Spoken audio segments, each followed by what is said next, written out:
केंद्र सरकारच्या PM E बस योजनेअंतर्गत नागपूर महापालिकेला 50 ई बसेस मिळाल्या। बसेसचे लोकार्पण प्रधानमंत्री नरेंद्र मोदींच्या हस्ते दूरदृश्य प्रणालीद्वारे होणार आहे। लोकार्पणानंतर बस शहरातील 11 मार्गांवर धावतील। पहिल्या टप्प्यात 50 बस उपलब्ध झाल्या असून केंद्र सरकारकडून टप्प्याटप्प्याने एकूण 150 बसेस उपलब्ध होतील। महाशिवरात्रीला त्र्यंबकेश्वराचं मंदिर भाविकांना दर्शनासाठी 24 तास खुलं राहील। महाशिवरात्रीला रविवारी पहाटे 4 वाजेपासून ते सोमवारी रात्री 9 वाजेपर्यंत मंदिर दर्शनासाठी खुलं राहील।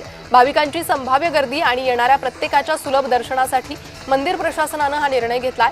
महाशिवरात्रीला व्हीआयपी दर्शन, देणगी दर्शन आणि गर्भगृह देखील पूर्णपणे बंद राहणार आहे।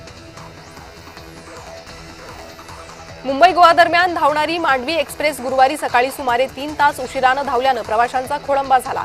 दादरला शेकडो प्रवासी या गाडीच्या प्रतीक्षेत ताटकळत होते। रेल्वेकडून नक्की किती वाजता ही गाडी निघेल याबद्दल कोणतीही उद्घोषणा करण्यात आली नसल्याचं प्रवाशांनी सांगितलं। मुंबई अहमदाबाद राष्ट्रीय महामार्गावर दहिसर ते गुजरातच्या सीमेवरील काँक्रिटीकरणावर डांबराचा मुलामा देण्याचं काम हाती घेण्यात आलंय।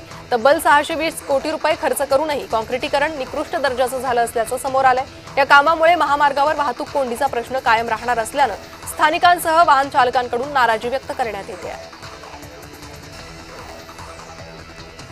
लायन्स पॉइंट येथे एका युवकानं आत्महत्या केल्याची घटना समोर आली आहे। शिवदुर्ग रेस्क्यू टीमनं 250 फूट खोल दरीतून मृतदेह शोधून काढलाय। वीरेंद्र सिन्हा असं मृताचं नाव असून त्यानं आत्महत्या केली असा संशय आहे। पुढील तपास पोलीस करतायत। तर युवकानं नेमका कोणत्या कारणामुळे पाऊल उचललंय हे तपासातून समोर येईल।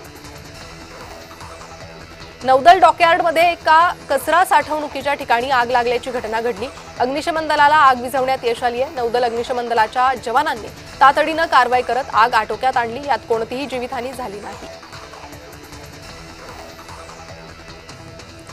टाटा ट्रस्ट आणि नाम फाउंडेशन सोबत राज्य सरकारनं करार केलेत। मुख्यमंत्री देवेंद्र फडणवीस यांच्या उपस्थितीत सह्याद्री अतिथीगृह इथे करारावर स्वाक्षरी झाली आहे। महागड्या उपचार पद्धतींवर पर्याय म्हणून सोय उपलब्ध करण्यासाठी टाटा ट्रस्ट सोबत करार झाला, तर नाम फाउंडेशनचा जलसंधारण विभागासोबत करार झाला।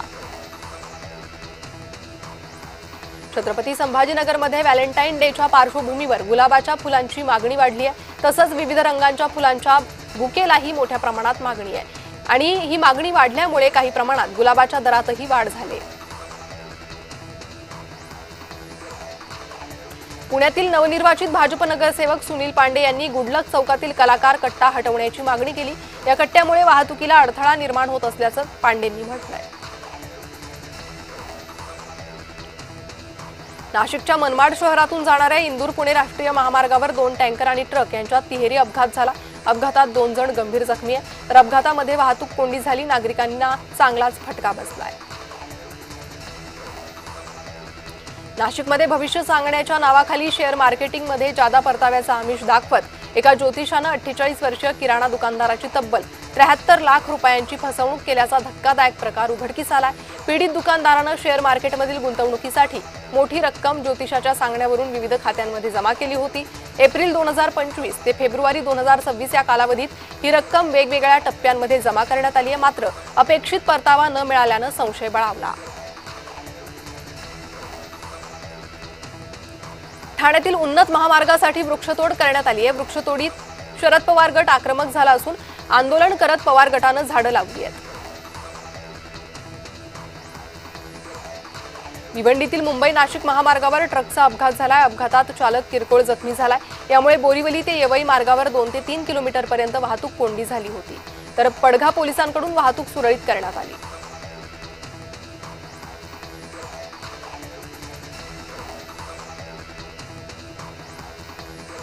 छत्रपती शिवाजी महाराज यांच्या 12 किल्ल्यांचे जागतिक वारसा प्रमाणपत्र युनेस्कोकडून मंत्री आशिष शेलार यांनी स्वीकारले। युनेस्को मुख्यालयात भारतरत्न डॉक्टर बाबासाहेब आंबेडकरांच्या पुतळ्याला अभिवादन करण्यात आलं। या मानांकनाचे अधिकृत प्रमाणपत्र महाराष्ट्राचे सांस्कृतिक कार्यमंत्री ॲडव्होकेट आशिष शेलार यांच्या नेतृत्वाखालील शिष्टमंडळ पॅरिस येथे स्वीकारले।